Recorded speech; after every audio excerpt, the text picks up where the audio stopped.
लेकिन सोचिए जरा, वो पल कैसा होगा जब सबके सामने, पूरे मंडप के बीच, जलती हुई अग्नि के साक्षी में अचानक वो आर्य का हाथ पकड़कर अनु के हाथों में थमा देगा। हाँ, यहीं से कहानी लेने वाली है सबसे बड़ा मोड़। और जैसे ही ये होगा, सबसे बड़ा झटका लगेगा गोपाल जी को। ऐसा सदमा जिसकी किसी ने कल्पना भी नहीं की होगी।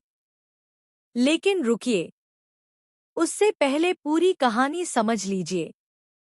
शादी का घर रोशनी से जगमगाता हुआ, हर तरफ ढोलन गाड़ों की आवाज, रिश्तेदारों की हंसी, खुशियों का माहौल।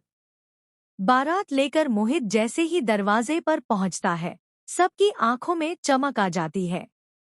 आतिशबाजी होती है, स्वागत होता है, पुष्पा जी आरती उतारती है। सब खुश हैं। लेकिन अगर किसी के दिल में तूफान चल रहा है, तो वो है अनु, आर्य और आर्य की माँ। जी हाँ, आर्य की माँ, गायत्री माँ, जिनके चेहरे पर मुस्कान तो है, लेकिन आंखों में बेचैनी साफ झलक रही है। वो धीरे से अनु के कमरे तक जाती है।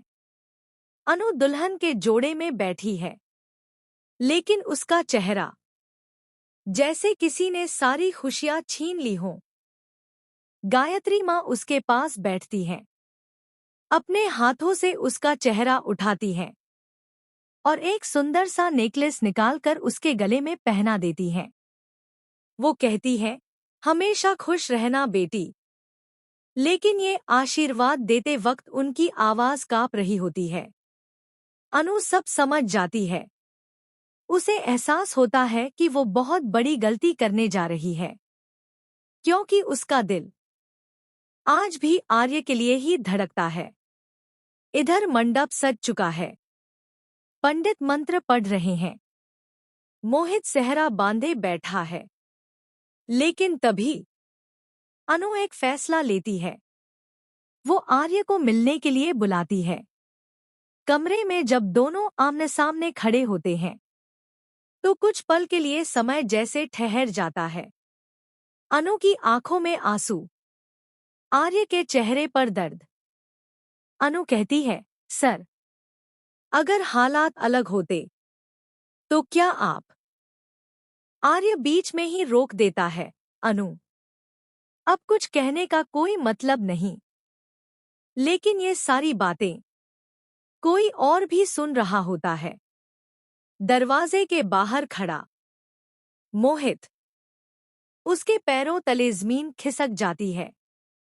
उसे समझ आ जाता है, अनु उससे नहीं, आर्य से प्यार करती है। उस पल उसके चेहरे पर मुस्कान तो रहती है, लेकिन दिल के अंदर एक तूफान उठ चुका होता है। वो सोचता है, शायद अनु खुद आकर सच बता दे। वो इंतजार करता है, लेकिन अनु चुप रह